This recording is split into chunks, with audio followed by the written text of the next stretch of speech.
Brothers first ever factory outlet లో నక్షి Mela October 25 నుంచి 2 November వరకు. ఎలాంటి నక్షి ఆర్నమెంట్స్ పైన ఫ్లాట్ 9.99% VA మాత్రమే. ఈ ఆఫర్ అన్ని బ్రాంచెస్ కి వర్తిస్తుంది. జూబ్లీహిల్స్ లో గెలుపు కోసం ఇప్పటికే బీఆర్ఎస్ పార్టీ సర్వశక్తులు ఒడ్డుతుంది. ఈ తరుణంలో పార్టీ నాయకులు పని చేస్తున్నారా లేదా అని తెలుసుకునేందుకు సిద్ధమైంది.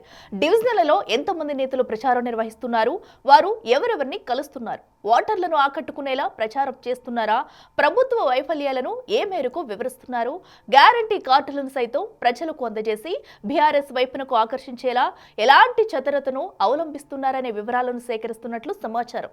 సొంత పార్టీ నేతల కదలికలపై పార్టీ అధిష్టానం నిఘా పెట్టడం ఇప్పుడు హాట్ టాపిక్ గా మారింది. బీఆర్ఎస్ నాయకులు ఎన్నికల ప్రచారంలో ఏం చేస్తున్నారు, ఏ కాలనీలో ఎవరెవరిని కలుస్తున్నారు, ఏ రోజు ఏ కాలనీలో ప్రచారం చేస్తున్నారనే వివరాలు తమకు తెలుసని గులాబీ పార్టీ వర్కింగ్ ప్రెసిడెంట్ కేటీఆర్ పేర్కొన్నారు. తెలంగాణ భవన్లో తాజాగా జూబ్లీహిల్స్ పార్టీ ఇన్ఛార్జీలు, గ్రేటర్ హైదరాబాద్ పరిధిలోని ఎమ్మెల్యేలు, ఎమ్మెల్సీలు, కార్పొరేటర్లు, మాజీ కార్పొరేటర్లతో నిర్వహించిన సమావేశంలోనే సదరు విషయాలు వెల్లడించడం చర్చకు దారితీసింది. దానికి కారణం కాంగ్రెస్ అభ్యర్థి నవీన్ యాదవ్ తో బీఆర్ఎస్ నేతలు దిగిన ఫోటోను ఇప్పుడు సోషల్ మీడియాలో వైరల్ చేస్తూ ఉండడమే అంటున్నారు. నవీన్ యాదవ్ గతంలో బీఆర్ఎస్ పార్టీలో పనిచేయడం, నేతలతో సంబంధాలు కలిసి ఉండడంతో గులాబీ పార్టీ అలర్ట్ అయిందట. జూబ్లీహిల్స్ ఉప ఎన్నిక గులాబీకి డూ ఆర్ డై కావడంతో వ్యూహాత్మకంగా ముందుకు సాగుతుంది. రాబోయే ఎన్నికలకు ఇది నాంది అని నేతలు ఇప్పటికే బహిరంగంగానే పేర్కొంటున్నారు. జూబ్లీహిల్స్ లో పార్టీ గెలిస్తే రాబోయే జీహెచ్ఎంసీ ఎన్నికల్లో ఏకపక్షంగా గెలుస్తామని, మళ్లీ వచ్చే సార్వత్రిక ఎన్నికలకు ఇది తొలిమెట్టు అని బీఆర్ఎస్ ముఖ్య నేతలు అభిప్రాయపడుతున్నారు. దీంతో ఉప ఎన్నికలను సీరియస్ గా తీసుకుని ముందుకు సాగుతుంది.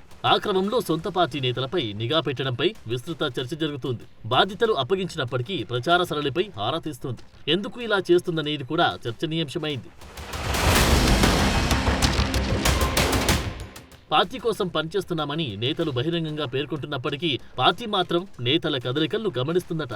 ఉప ఎన్నికల్లో నేతల పనితనం బట్టి రాబోయే కాలంలో పదవులు అప్పగించబోతున్నట్లు సమాచారం. ఇప్పటికే పార్టీ స్టార్ క్యాంపెయినర్లుగా 40 మంది, డివిజన్ ఇన్ఛార్జీలు, పార్టీ డివిజన్ అధ్యక్షులు, సీనియర్ నేతలు విస్తృత ప్రచారం చేస్తున్నారు. అయినప్పటికీ ఇంకా నియోజకవర్గ ఓటర్లను కలవాలని, వారికి ప్రభుత్వ వైఫల్యాలను వివరించాలని, వారిని ఎలా ఆకట్టుకోవాలనే అంశాలపై మార్గనిర్దేశం చేస్తున్నారు.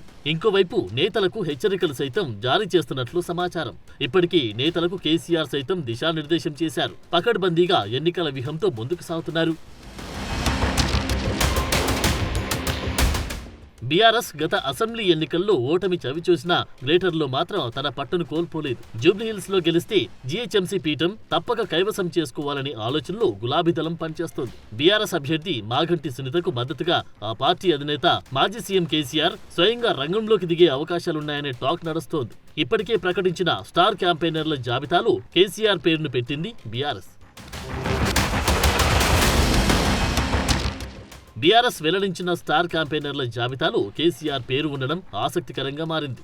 1-2 సభలకు కేసీఆర్ హాజరయ్యే అవకాశముందని పార్టీ నేతలు పేర్కొంటున్నారు. ఇప్పటికే 3-4 చోట్ల బహిరంగ సభలు నిర్వహించిన పార్టీ అగ్రనాయకులు ఇంటింటి ప్రచారానికి ప్రాధాన్యమిస్తున్నారు. మిగతా పార్టీల కంటే ముందుగానే అభ్యర్థిని ప్రకటించిన బీఆర్ఎస్ ప్రచార పర్వాన్ని కూడా అదే రీతిన కొనసాగిస్తోంది. ముఖ్య నేతలకు డివిజన్ల వారీగా బాధ్యతను అప్పగించింది గులాబీ పార్టీ. సెంటిమెంట్, సానుభూతి అంశం తమకు కలిసి వస్తుందన్న ధీమాతో బీఆర్ఎస్ నేతలు ఉన్నారట.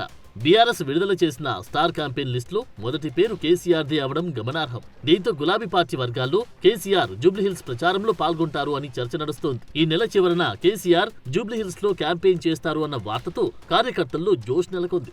ఒకవేళ నిజంగానే కేసీఆర్ జూబ్లీహిల్స్ ప్రచారంలో పాల్గొంటే మాగంటి సునీత గెలుపును ఎవరూ ఆపలేరు అని రాజకీయ వర్గాల్లో చర్చ నడుస్తోంది.